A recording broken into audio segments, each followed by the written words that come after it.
Welcome back to the ADHD Roller Coaster Podcast. I'm your host, Gina Pera. Today, we're diving into something I call physical strategies. Now, don't worry, this isn't about one more thing to put on your plate. Instead, this is about connecting the dots in a way that finally makes things work for you.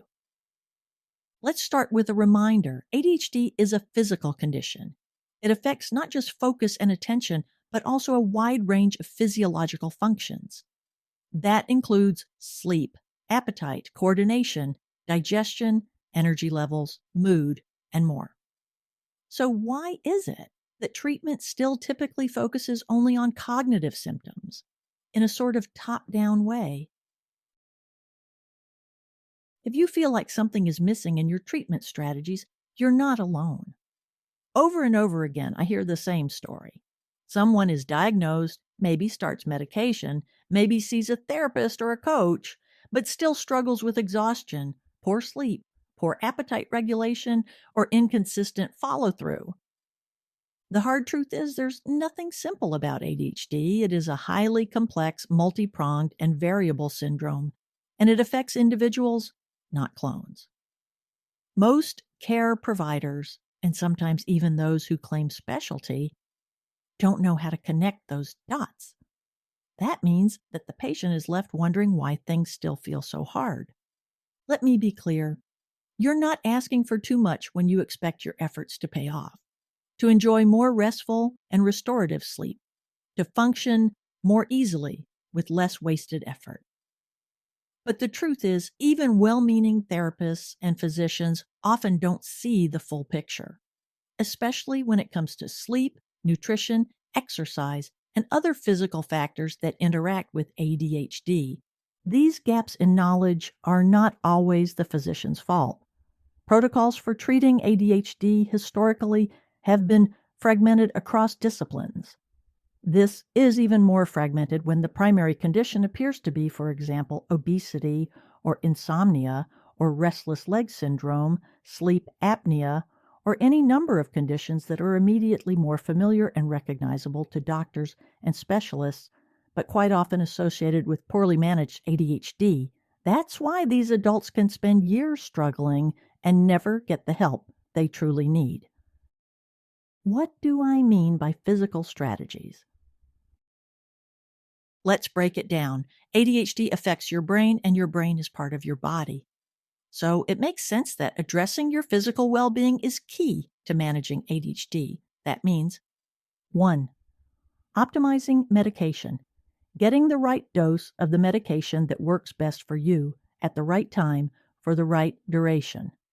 Not settling for scattershot results or onerous side effects. 2. Targeting sleep strategies. Because poor sleep doesn't just make you tired, it intensifies every ADHD symptom and increases likelihood of medication side effects. Here's the thing. There is no one universal sleep challenge with ADHD. Instead, there are 4 common sleep disorders, as well as daytime patterns that can interfere with sleep. Unfortunately, you will not learn about this from most sleep specialists. 3. Maximizing nutrition for ADHD, not just eat healthy, but recognizing how appetite, impulsivity, and executive function play into your eating habits and overall energy and focus. 4. And of course, getting physical exercise in a way that supports, not drains, your focus and energy, especially as we age. These aren't fringe ideas. These are foundational. Why it matters. Here's the big idea. ADHD neurobiology can contribute to a host of health issues. Sleep apnea and other sleep disorders. Disordered eating, poor motor coordination, sensory processing issues, gut trouble, cardiovascular risk, and yes, substance use. If we ignore those connections, we risk chasing multiple superficial behaviors instead of creating a solid base for gaining solid and lasting traction. The physical strategies training. That's why I created Physical Strategies, the second corner puzzle piece in my online training. Solving your adult ADHD puzzle. It focuses on these often neglected but critical areas in a comprehensive but easy to follow step-by-step way. You'll have support materials to guide you in personalizing the lessons and noting progress. No fluff, no platitudes. These are science-based, real-world strategies that adults with ADHD and their partners can use to start seeing progress where they never thought it was possible. And the results, they speak for themselves. As one participant said, without this base in self-education and self-advocacy, trusting therapists or doctors to take the wheel is a huge risk, as sadly, so many are undereducated and overconfident in dealing with ADHD. Why wait? Decades for informed, comprehensive strategies. In medicine, it often takes 20 years for new evidence to make it into everyday practice. With ADHD, it can feel more like 50. That's why self-education matters. You can't afford to wait, not when the right knowledge can make all the difference. Right now, I've spent 25 years helping adults with ADHD and their loved ones cut through the noise.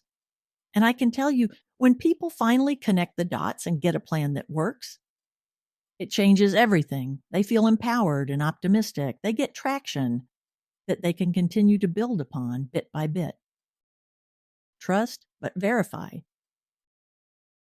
One last point, many providers say they treat ADHD, but how up to date is their medication knowledge? That's not about judgment. It's about being an informed consumer of care. Even excellent providers can't always keep up with changes in medications. They might not even know, for example, about the ongoing problems with generic versions of Concerta and Vyvanse. That's why I keep reporting on those issues at the ADHD roller coaster, and why the Physical Strategies course gives you the tools to make sure you're getting the best possible care. Thanks for tuning in to this episode of the ADHD roller coaster. If you want to learn more about the Physical Strategies course, including preview videos and participant feedback, just visit ginapera.adhdsuccesstraining.com. You'll also find the link in the podcast description. Or just do a Google search for solving your adult ADHD puzzle. Take 30% off Physical Strategies using the code all uppercase PHYSICAL. I'll leave you with one more thought. Getting traction with your ADHD-related challenges in all their splendid variety doesn't have to be overwhelming, confusing, or incomplete. You can ask smart questions and receive respectful answers. I believe you deserve real progress, whatever that looks like to you, and you don't have to settle for good enough. Until next time, take care of your brain and your body, and I'll try to do the same.